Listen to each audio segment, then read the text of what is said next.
Hey guys, welcome to the Richest Real Estate Agent Podcast, where there's way better metrics in life to measuring rich than just GCI.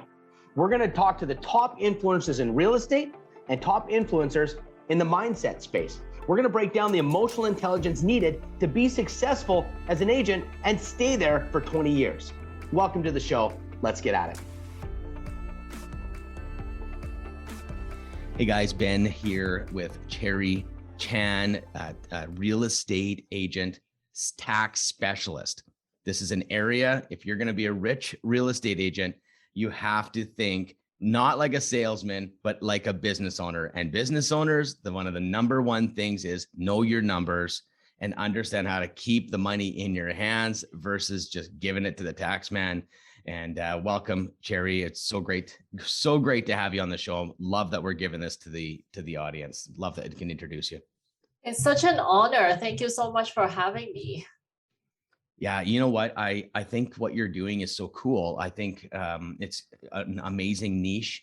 Don't you have a book? Tell me about your book. My book here. I just published it last year. It's called Complete Taxation Guide to Canadian Real Estate Agents and How to Pay Less Tax and Keep More Commission. Very, that is an amazing title. You've done incredible well sending that message to real estate agents. It's a huge hole. It's just a massive hole. I coach real estate agents on a daily basis. And I have to say a massive percentage of them haven't paid their taxes or they're behind on taxes. And I know your face for the people on the audio is like, what the heck? What I found was as real estate agents join the business, they are trained as salesmen. And it's always about social media. It's about lead gen. It's about techniques, door knocking. 90% of the training on the market is how to find a client. And this is why, I'm doing what I do as a coach. It's turning them into business owners because when you become a salesman, yeah, you make a ton of money, but you also put a hell of a lot of strain on your life, your family, your relationships, if you don't know how to turn that sales momentum into something sustainable for 20 years. And so having you on the show to talk about the tax side of it and some tips is amazing. So as you're working with real estate agents, Cherry, what are the questions you're getting? What's your observations since you're in that world too? There are so many common questions, and I can totally echo what you just mentioned. I'm just shocked that there are still a lot of people behind on taxes because in my world, even though there are people that are behind in taxes, but it wouldn't be that for that many years. I mean, I would say almost 10 years ago now, I got my real estate license as well. So I was once an agent and I joined my husband's team and I started doing all these deals, which was great. The only thing is at the end of the year, I had no money saved in my bank account to pay for taxes and HST, not just income taxes, it's also HST. And I was totally shocked by how much I had to pay. Exactly how you describe it. Like we were all employees at the beginning. The employer took care of all the source withholding. We don't have to save for taxes. We just spend whatever that's left in the bank account. But when you're a real estate agent, self-employed, it's totally different. Not only did you need to save money aside for HST, but also income taxes. So those I could totally relate.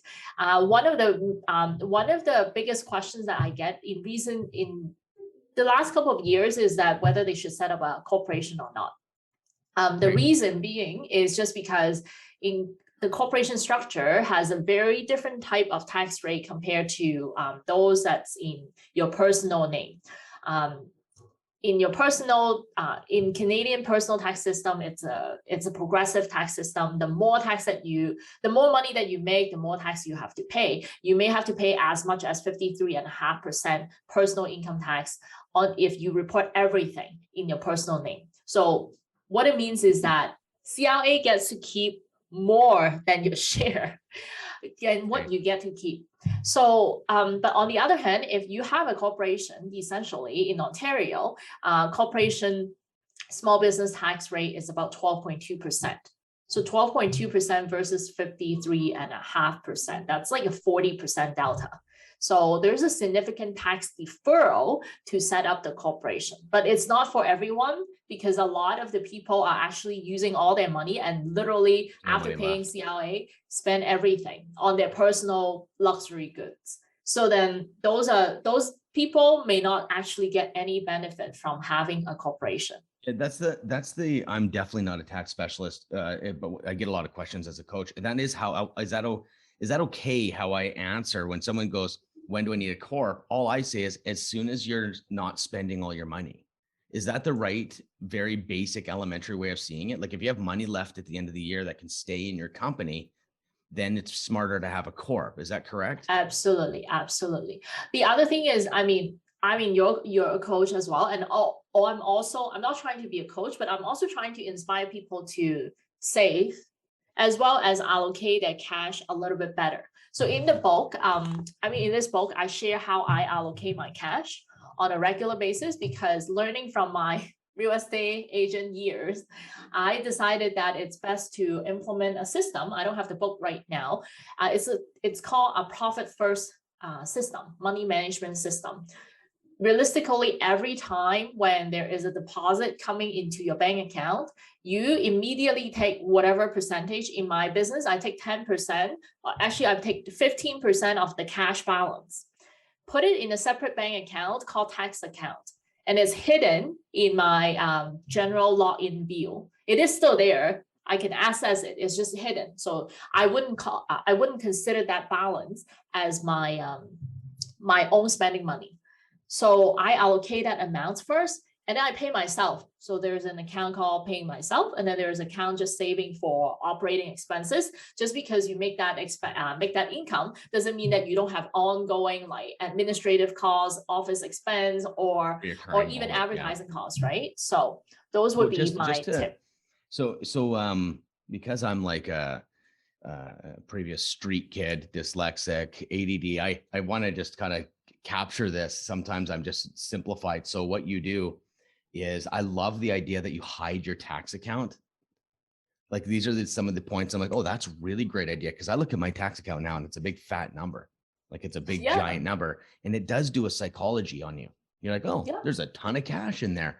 I like the idea of looking at the other account that's the operating account. And you're like, oh, okay, that's okay. It's getting lower, but and it's so I think, is that something that like you just tell your bank to do? Is that something just like or is that just something that is in service, or is that something you do personally? I have to do it manually, personally. I don't think the bank would be able to do it for you. The hiding part, you can just set it up yourself. You can hide it from the summary view, but the actual transfer of every single, like on a weekly basis, depending on how many views are coming in, how many deposits you have, you may on a bi-weekly basis or on a monthly basis, you then do the transfer between the accounts. And then so you psychologically, it plays such a huge mindset shift on you. And then at the end of the year, you still have the money to pay. For sure. Yeah. So it makes a huge difference. Like it. That's a great hack. It's a great hack. And how much are you putting away for tax in your tax account? I think that's a very basic question for people. Like so real estate agents, I get it, different revenue levels and different expenses and all that, but how much do you think typically they should set aside for taxes? So in my accounting practice, we set aside about 15%. So that 15% is on the gross money. So like essentially everything, including HST that comes in. I know everyone is eligible to claim HST that they pay on advertising, renting a space, or like their car lease payment. They are eligible to claim it. But that 15% includes both the corporation tax, which is the 12.2% on the net income, and also the net HST payable to CRA. And typically it works out at the end of the year. Now, this is not an exact science. This is what happens particularly in my business. But if you if you have a smaller business, or maybe if you have a bigger business, at the end of the year, you always try to fine tune it and adjust it in accordance to your actual liability, right? I think 15% feels a little bit low, in my opinion, because I think what happens is, we're talking about corporate. If it's a corporate 15%, totally get it. But what about their personal tax? Because once you pull it out of the corp, you're now taxed at your level. So it could be 30, 40% still, maybe even 50 if you're taking, 250 or 300 grand a year into your personal life. So my question is, when they get a commission check in, so you're saying 15% should go to the company. Should there be extra for personal taxes? So depending on your particular situation, we're getting into too detail.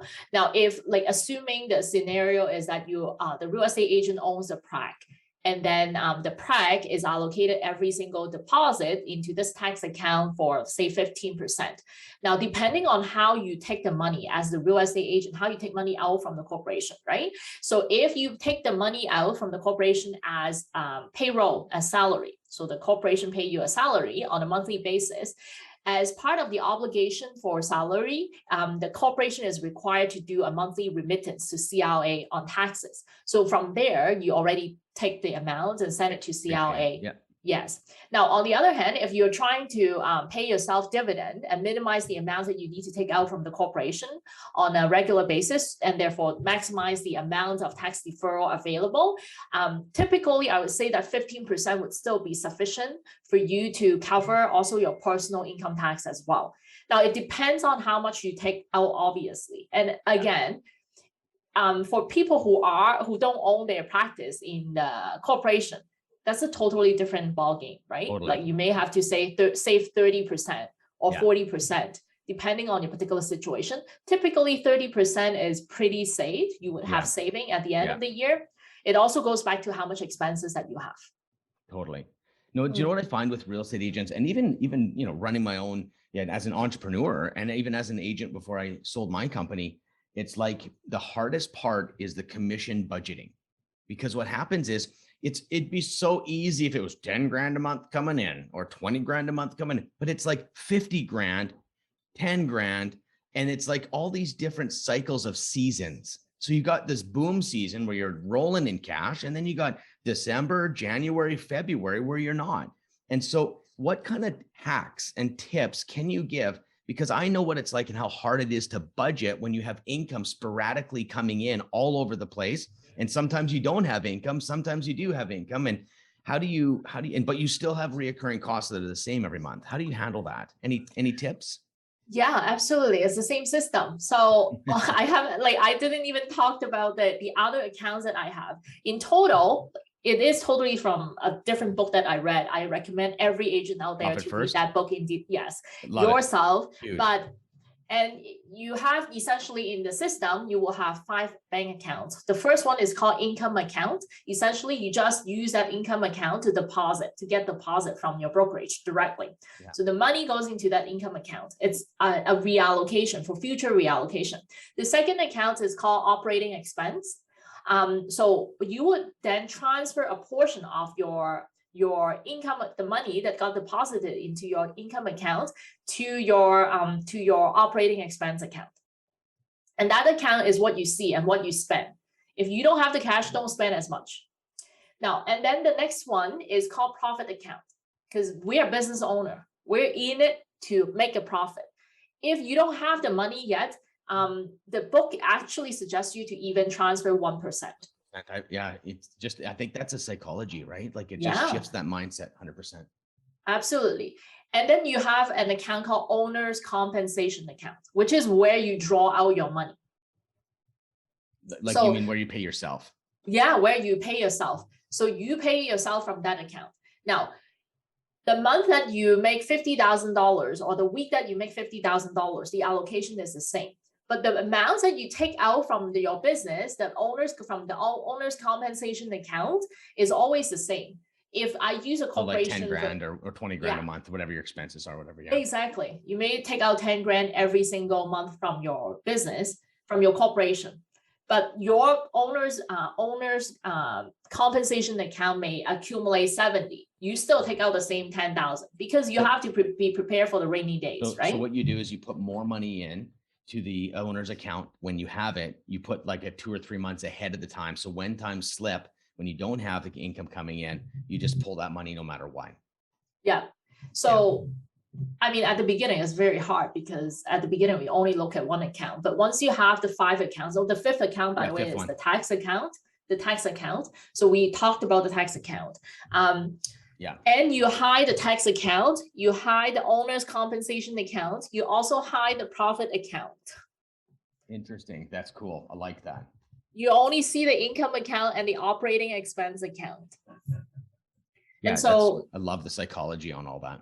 Love it. Yeah, it's just psychological. But the book actually goes as far as, well, you guys should really make it so difficult for you to draw the money from tax. It should be sent to a different institution Yeah, I've that you seen cannot easily access. But I'm lazy. It's just too hard to send the money transfer online. And you also are probably a little bit disciplined. You're not taking the money. Like, it's different. If you really are taking the money and you like a guy dipping into some extra chocolate cake and you can't stop, then you have to put those things in. That's a great solution for the guys, the girls that, keep dipping in. Absolutely. Whatever works for you, right? Do you know what I find, Cherry? I find that there's been times, even, in coaching agents and even myself back in the day, when you don't have money, you figure it out. And this psychology is something I'd like to, like, I wonder what happens. Like, you sit there and you're like, man, I don't got the cash. Holy shit. Oh my goodness. I got to what? And you figure it out. So why not create that? That's why hiding the accounts. It's almost like when you jump on the scale and you're like, yikes. And then you're like, hey, I'm done. Time to eat healthy, time to get back to the gym. So you're the most motivated at that time. So that's why it's like hiding these accounts will help that psychology. So you don't just, get slack. Oh, 100%. Like, it helps me tremendously. I mean, we own a few businesses, and that's how I manage my cash. Unless, like, without, like, the business that I'm lacking and I'm not like looking at the cash nearly as close compared to other business, is the one that's always in trouble. It's amazing, Cherry. So how many times do you look at your money? I manage I mentioned primarily 3 businesses. And so I have to look at it on a weekly basis because we have employees and I have to pay employees. I know I save 15% tax. The reason why I only save 15% of the cash to my tax account is because I have a huge payroll. We have a team of 15 accountants here. So it's a large payroll amount. So I do have to look at it on a weekly basis. If you read the book Profit and Loss, Profit First System, they do recommend you to visit it on a weekly basis as well. And you do it the same day of every single week. Create it like a normal meeting. Yeah, I'd put it in the calendar. Yeah. If it's not in my calendar, I miss it. Like, if we didn't have this in the calendar, I'd be sitting here going, oh, what should I do today? And it's just having it in that calendar on a weekly basis. Again, just a very practical way to get it done. And we're routine people, right? So I love that. So 5 accounts: income account, operating expense, profit account, owner's compensation, and a tax account. Review this on a weekly basis. Profit First. Love the book. It was like the first time when I read it, the first time someone understood what it's like to be an entrepreneur. Because if you have a job, you don't ever have to worry about this massive income flux and then lack of income. Sometimes you're investing in a build out. In 6 months, you're literally losing money for 6 months to build out a business, or even 2 years.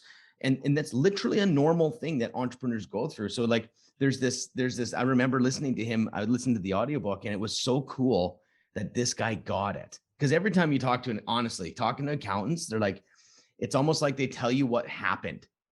They're just like behind the scenes, like, hey, well, 3 months, I remember sitting there with accountants sometimes, and I know cash on cash and where we were at. And I'm like, yeah, we're a little tight. And then I'd sit with the accountant like, wow, you crushed it. I'm like, well, that doesn't make sense, because I know what's in my bank account, and it's not as much as this reaction you're giving me as an accountant. It's like, man, you're doing really well. And I'm like, how are you telling me this? I know my sales.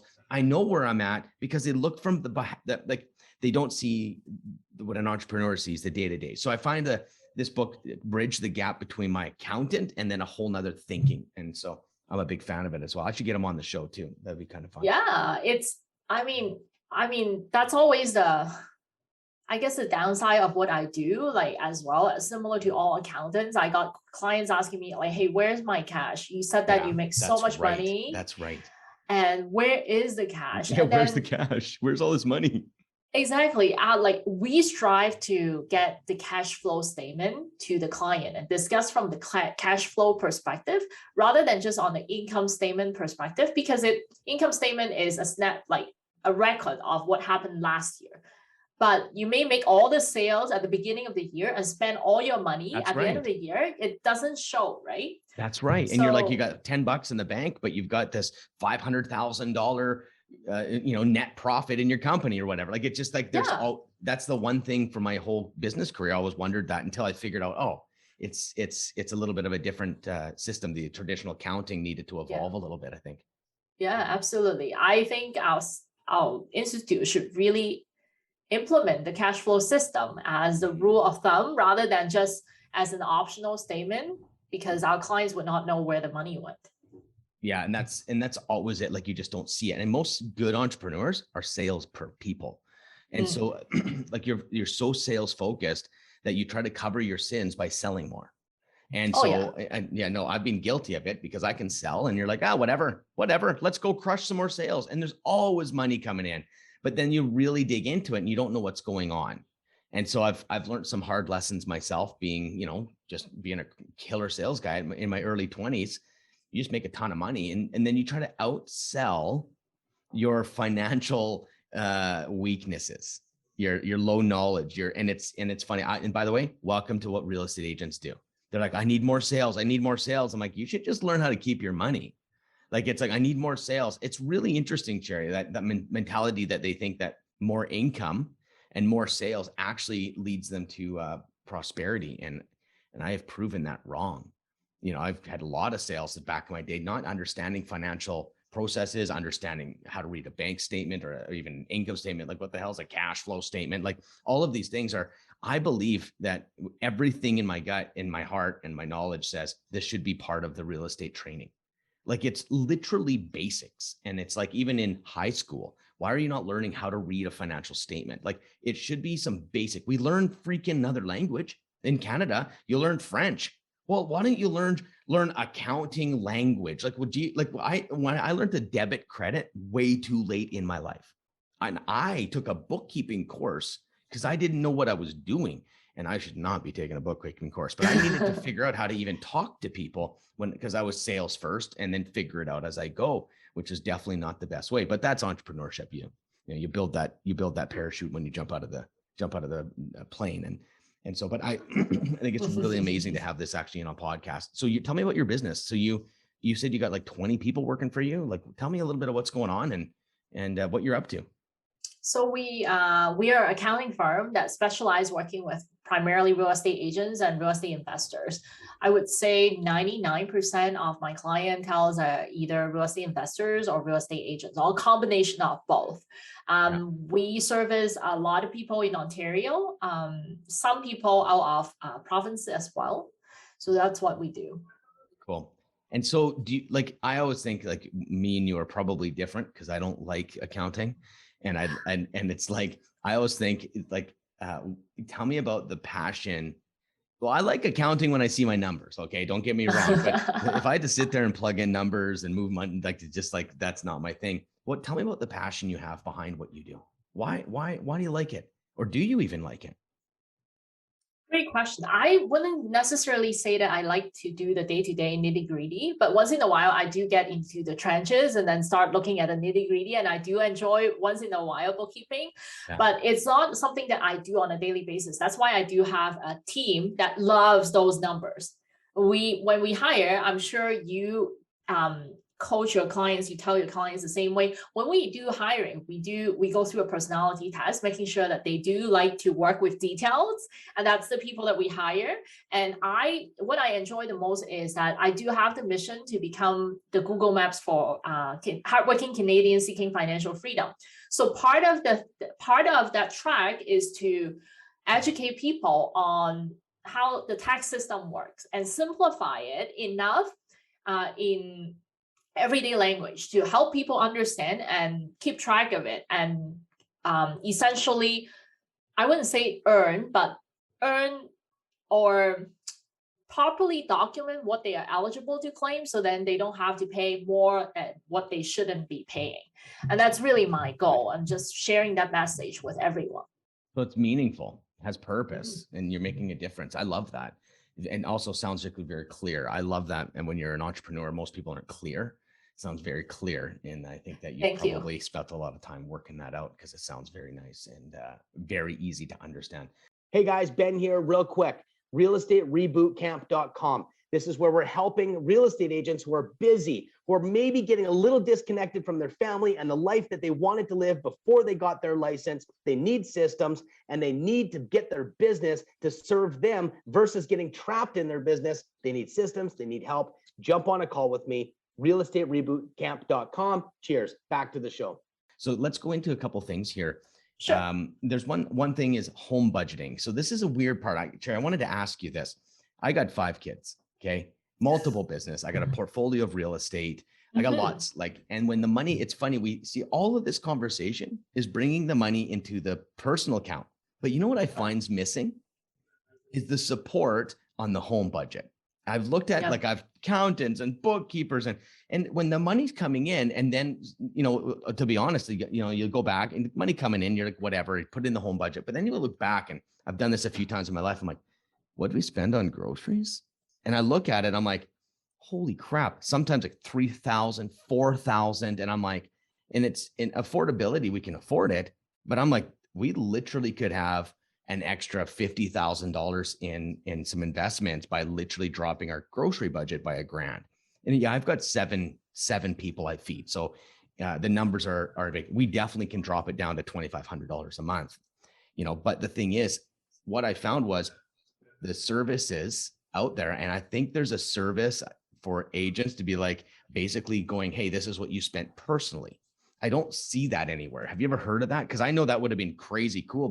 I have someone that actually monitors our money now, pay them $20 an hour. And they literally every single week, they send me a report on this is what you spent on all your personal things, because our life, that's where our money goes. It's business, I'm tight. But then you go to like, you know, you got kids hockey, you just pay for it. You need new shoes, another $250, no problem. And then it's like, you know what, let's stop at the grocery store. Let's go eat out. I think this is an area, Cherry, that personally I've struggled with. Do you have any solutions for this, or are you seeing anything like this? You're asking me questions that like very few people ask, but it's a huge problem. I can tell you that. There is an app. I have to dig up the app's name that would allow you to enter all your expenses, your personal expenses, and they will give you a Mint. Use Mint. Yes. But here's the problem. Just like every real estate agent has a CRM, every single one does. And then they crash one, they pick a new one, but no one uses it. And I'm guilty of looking at Mint. Do you know how easy it would be to open up the app? I literally have a lady that has to show it to me because I'm not built like that. And so I need someone to verbally be like, this is where it's at. She could be like, why don't you just look at the app? I'm like, no, need a meeting, because I didn't look at the app. So I'm self-aware enough to know my own limitations, which is ridiculous. Like, it's ridiculous. It's like cleaning up in your bedroom where you leave your dirty pants beside the hamper. It's like, why wouldn't you just put it in? I don't know why. Okay. I'm a very self-aware, self-accepting. It's a man thing. Okay. Oh, I got to talk to Erwin about this. I'm like, Erwin, clean up your freaking clothes. But the point is, the app is really good, but that's not solving the problem. It's giving so much of coaching is like, they know what to do, but why are they not doing it? I had someone has to babysit me. So I look at those numbers. Those numbers I don't know. And so now my wife and I are a team. She's meeting with her on an ongoing basis. And Renee's taken over like where the money actually goes once it leaves my business account. And so that's where I think there could be a job out there, just a budgeter, not a bookkeeper, not an accountant, someone that just manages your budget. And I found it. Anyways, so just I'm kind of rambling here now, Cherry. Sorry if you. No. It's great insight. I agree with you. But what people normally do, and what I have done myself, is that I have also do something similar to the Profit First system, right? So I have one. I don't have as many accounts, but I only have one credit card that I spend on a bunch of things. Yeah. I know from other investors that there is a travel account. I know we can't travel right now, but there is a travel account. So if you want to travel, spend that 10,000, in your case, maybe 20,000, because you have a way bigger family than I do. You have to start saving for that on a monthly basis, and then you put it in the allocation. It's the same system, but it's applying to your personal account. How much you actually spend is what you are willing to allocate and how much you can afford, right? The way that you're looking at it is that I have like so many people and I have 7 people to feed. So I need to spend that much money. But just like you mentioned earlier, you can always find a way to make it work if you allocate less. And that's how we normally do. When we're paying attention, it's so easy.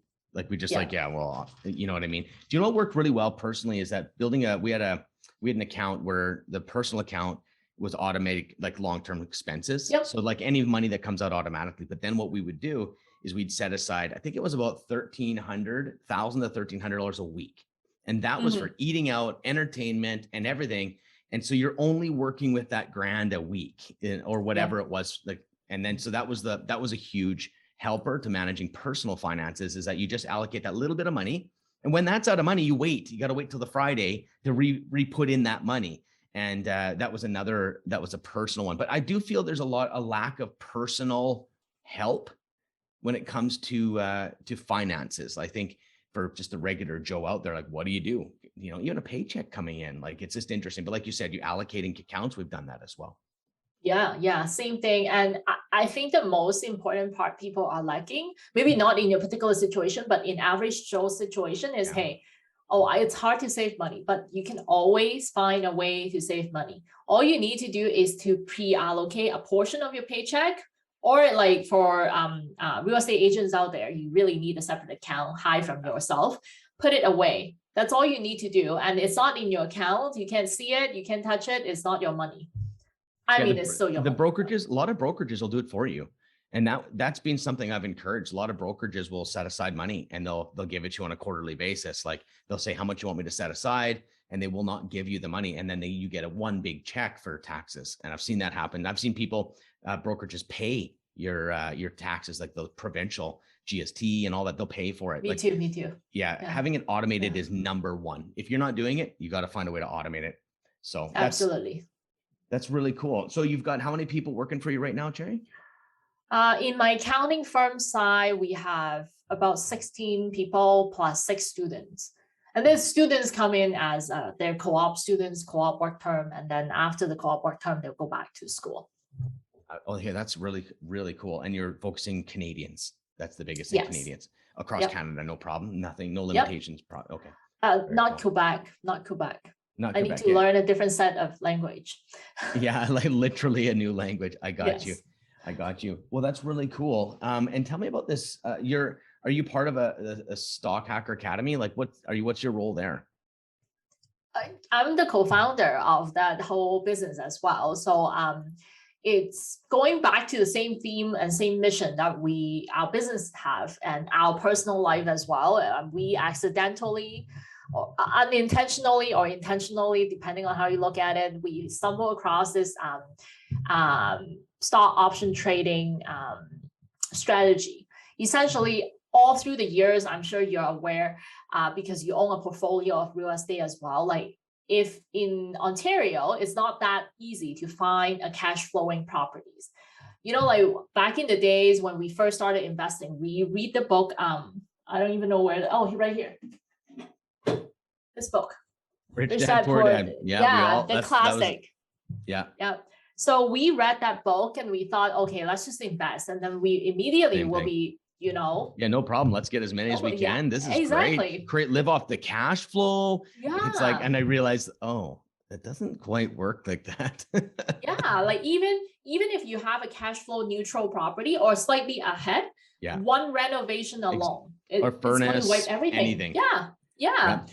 So then, and then people come to me and ask me like, how do I retire? I have a client. It's kind of sad. She owned 2 sixplex in Georgetown, owned it for so many years. She's retired. She's like, I don't know how I could retire, like how I could use the money from these 2 properties to retire, because the rent is significantly under market rent, and the building needs all the upkeep to keep it going, right? Yeah. But you can't kick anybody out. You can't raise rent, not to the reasonable level. So then she ended up selling one of the properties. There's no other choice. And that's how she is able to afford to retire. So on the quest to find this whole thing to complement real estate, the lack of cash flow from real estate, we stumbled across stock option trading.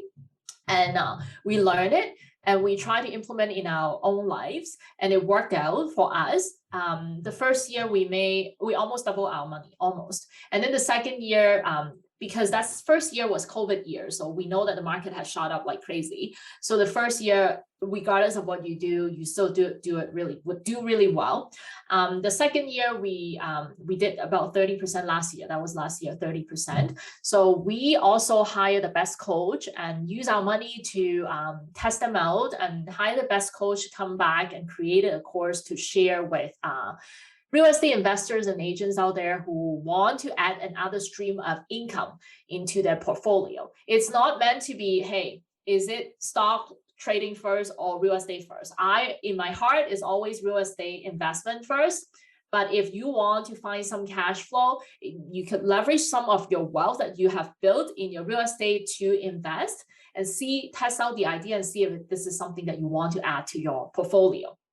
I think about stocks and I think about 90% of people lose their money. Okay. That's reality. Honestly, Yep. it's like this, like it's just something that is, it's just like real estate investing. There's a shininess around it, like a sex appeal in some level. It's like, oh, wow. And it's like, but the reality is like, it is complicated. It is hard. It is like ridiculously hard because even the best of the best aren't still lose. So it's so I think reality is to bring it down a notch with the way we think of these things. Like you said, man, I have two rentals that produce, I don't know, it's like $1,000 a month.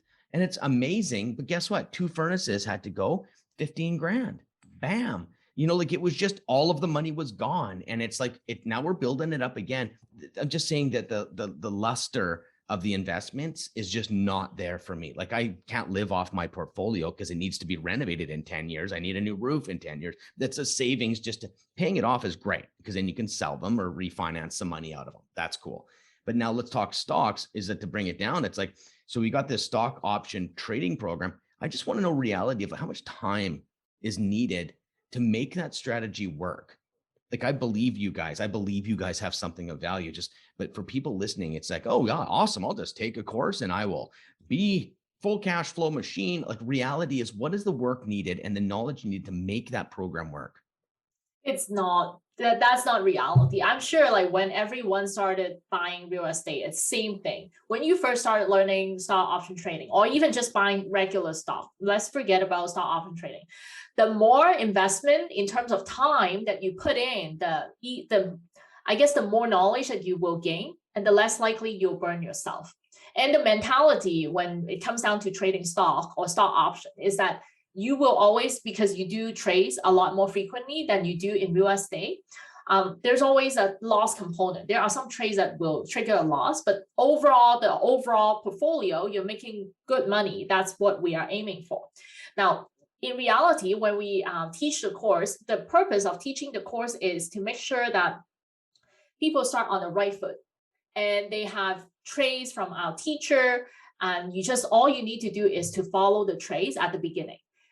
I know the trades are meant to be like super low risk because we want to help our clients, our customers, our students to build the confidence to invest in the stock option market and learn the basic skills at the very beginning. So over time, you're going to take those trade alerts and then move it up to the next level, to the risk level that you're comfortable with. But at the very beginning, on top of the 3-day that we teach, we also need you to meet all the students to make sure that, hey, you stay on top, attend all the webinars, do the training, read look at the market, do all these work upfront. Yeah. Over time, right now, I can buy not business, but I can buy Hamilton duplex, sight unseen. I don't have to see anything. I just signed the paper. But that doesn't come at the beginning when you first started investing in real estate, right? Yeah. Same with stock hacking. Now, over time, what I do is on a daily basis, I check my phone probably 10, 15 minutes a day. But at the very beginning, probably the first year of learning is not going to be like that. That's just the reality. It's like all the time, I've seen guys doing stuff like this and they're constantly on their phones. Like they're literally, and I know it's fun, right? It's almost like like checking your numbers. I just want people to understand that if they do choose to get into stock, because people love this topic, it's like crazy. Like, oh, I want to do it. I'm like, understand the commitment to learning. Jerry, it's like people coming to my 6-month real estate reboot camp. They come in and like, this is a lot of work. Well, yeah, that's why you're here. oh, like I need to do these things. Yeah, you need to do these things. Like it's almost like the expectation to getting a result is so lottery mentality. Like I'm going to take a 3-day course and I'm going to be a freaking stock expert. They think I'm going to take a little training course on real estate. I'm going to be a business person that can generate massive amounts of income. People don't have the right expectations when it comes to becoming really good at something. Like what happened to the days you just work at it, you get better. It takes time. And I think I just wanted to bring that out, to put it in the recording, that it's a very exciting real estate. Stock trading, very exciting, but understand the years it takes to get good. It's just like, I'm going to go become a karate fighter. You feel so childlike when you first start. And a lot of people want to skip those steps. And those are the very steps that create the cognitive learning, that creates the intelligence. And so I appreciate you sharing, like you have to look at your phone. You got to dig deep. You got to take the course. You got to read, but you got to want it. So that's why people that's what I try to do, is get people that actually really want it. And then they win big. So I 100% agree with you. 100%. I mean, I recently started learning how to ski. I mean, I started years and years ago, and I took a group lesson, and I thought like taking that group lesson now would go allow me hit the to Black Diamonds. go. And I was like scared. It was so scary when everyone told me to Horseshoe Valley. It's not even a big hill. Yeah. And I was so scared, and I fell. I don't even know how to get back on my ski. Yeah. After I fell, all the men are the same. Not all the men, sorry. Erwin would just say, just get up. I don't understand why you can't just get your feet below. I'm like, I can't. So I mean, this year was the first year that's serious. And I recognized, hey, I can't just get good with just one lesson or 2 private lessons the entire season. So this year is the year that I put in consistent effort 2 times a week to get better. Now I don't have fear skiing down. I can get up myself at least. I'm not good, but at least I'm seeing. But you're probably enjoying it now. Yeah, I'm enjoying it now. Yeah, it's a different thing, right? Yeah, I remember trying to teach my 17-year-old how to drive, and you and I are like, just drive, literally. It's a steering wheel, a clicker, some mirrors, and then this was the time, it was a year or so ago, and he was 16, and I realized, I'm like, let's go for a drive, and I watched him. And he was like a little baby trying to walk. And I forgot how easy I make it look.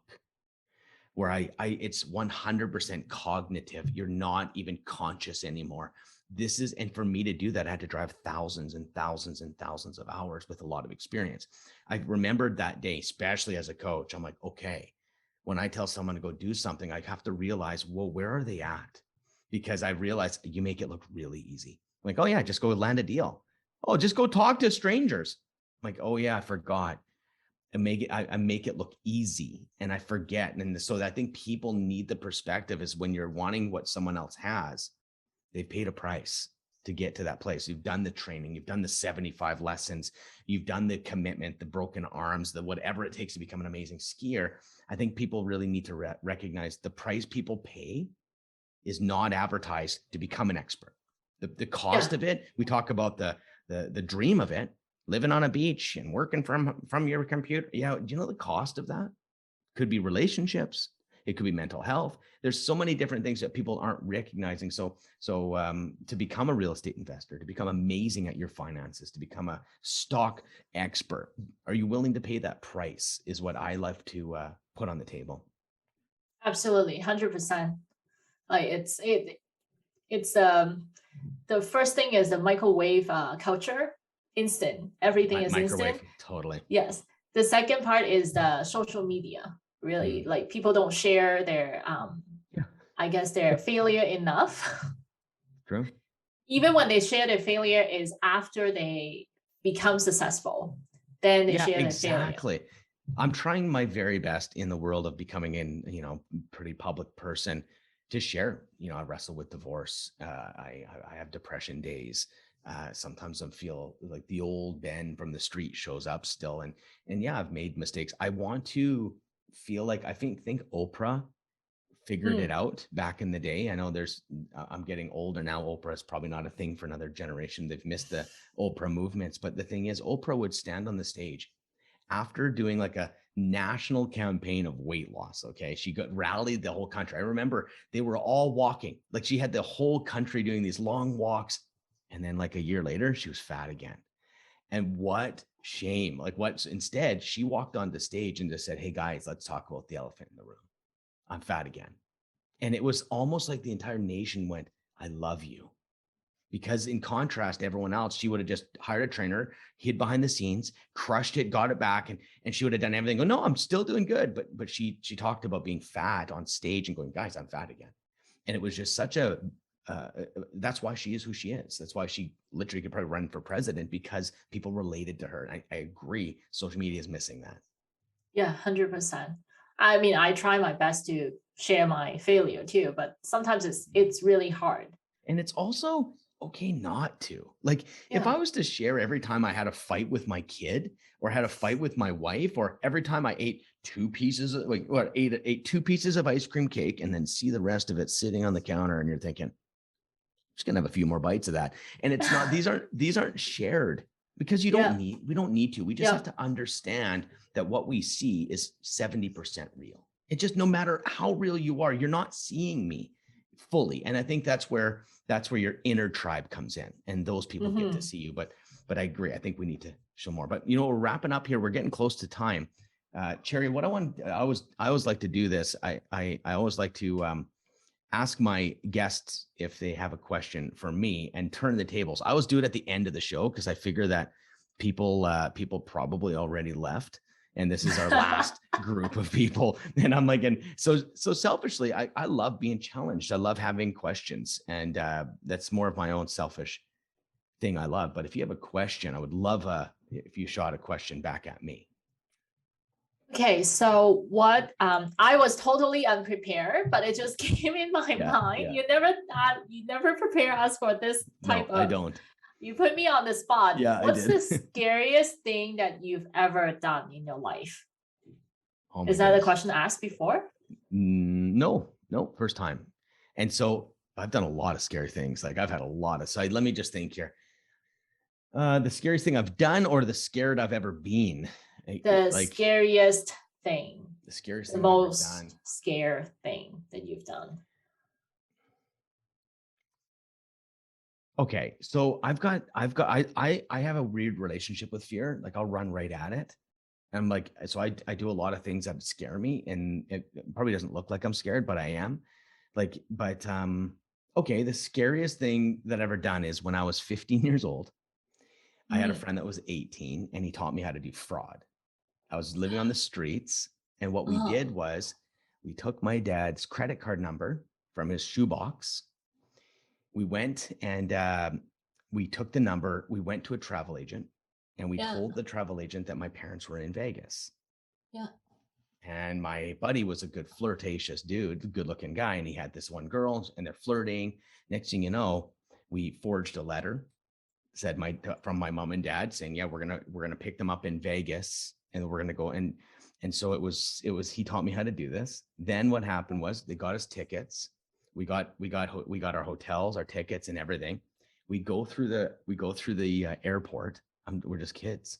We get through the airport. They found pot rolling papers, but that didn't stop them. They're like, what's this? I'm like, oh, it's for cigarettes. Then I'm 15. Then we're on the plane. We land. We go to the hotel. We don't have any money. We just have the credit card number. Oh my God. 3 days doing whatever. We're ordering food and whatever we could with the credit card number, running around Vegas as kids. Then my buddy has this idea, goes, I'm going to go back. Okay. But I'll come back for you. And I don't know what I was thinking. I'm like, okay, I'll stay in Vegas then. Yeah. Sounds good. Now I've got no hotel. I've got no money. I'm now on the street in Vegas at 15 years old. And so I'm sitting there. Now I realize I'm a child. Like my buddy's gone. He was 18. I'm literally I'm walking the streets. There was a point where I was at McDonald's and just hoping that someone wouldn't finish their food. And it was like, it's crazy. So here's what happened. That was probably one of the most scared times I've ever had in my life, is I'm in Vegas on the streets. Like, all of a sudden I was a street kid in Vegas, and that was a scary time. That was a really scary time, but ended up getting back well, my dad and mom, I called them, I had to find them. I wasn't living at home. It was Christmas Eve. They flew me back. It was the craziest thing. I got some wild history. So, but yeah, you probably weren't expecting that kind of story. You're probably like, I ran into a cougar, but I was probably the most scared in Vegas, being left there without anywhere to go, no money, no nothing. I actually went and talked to the MGM Grand Hotel and said, I need a phone. And I just worked. And this is where, Jerry, I've kind of learned to be crazy industrious, good at sales, because it's the same skill. It's like when you're in that position, you got to convince people and you got to talk to people and things like that. So anyways, what do you think of that? That's totally crazy. I was just expecting you to say, okay, I skydive from this location. I know. And I was like, totally unexpected. And like, I mean, I don't know how many parents are listening to this, but if you're a parent, I always wanted to mention that maybe because I'm Asian and all the Asian parents are Tiger parents, and they all want their kids to go to school. And there are different paths to find success. And to me, I think you've shown your way to find success. It doesn't matter. You defraud your dad's credit card, and then at age of 15, landed in Vegas, lost in Vegas, and still today you find your own path. Sure, for sure. It's so much hope for everybody. It's unbelievable. And I'm on a mission to help people for real as well. So That's Cherry, amazing. I really like that we got to know each other. I've known you were around. I know Erwin, your man. And one last thing, he says you're learning how to fight real quick. Are you learning didn't you take some Israeli fight? He told me about that yesterday. He's like, is this true?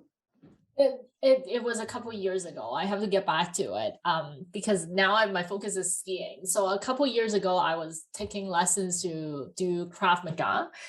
And it was all because I was doing a presentation at a different event, and then the office was typically open, but the presentation room is in the back. And then some lady just went into the office and closed the conference room door. And I didn't know I was doing the presentation. And at break time, the conference room door was all closed. And I thought it was another person from the office using the conference room. And she came in, she went through all the check stuff and took a bunch of checks from the office. Wow. And I was like, oh my God, like I gotta learn how to protect myself as a minimum. And that was triggered by that event. Yeah. Wow, that's really cool. I'm glad I asked you. Yeah, it's amazing. And now do you feel confident that if you ran into that girl, you could kick her ass or what? No, I don't think so. I forgot all about it. It's about practice. I haven't practiced for years. So that's something that I intend to go through with my kids as well. Because I don't know about you, but to me, ladies out there need a lot more protection, need to at least know how to do self-defense and say no. Having the confidence and having a few things to protect yourself, it's wise. Absolutely. Jerry, it's been amazing. Thank you so much for being on the show. We're going to wrap it up here. Yeah, thank you so much for having me. You're very welcome. Hey guys, thanks for listening to the whole episode. I just want to remind you, realestaterebootcamp.com. This is a place where we're really transforming hustlers into business owners, a place where we're actually designing your life and finding the business model and the style of business that actually is going to serve the life that you want, helping you get really clear on what makes you happy versus just chasing the next deal. That is tiring. It's going to cost relationships. Check it out, realestaterebootcamp.com. Let's chat.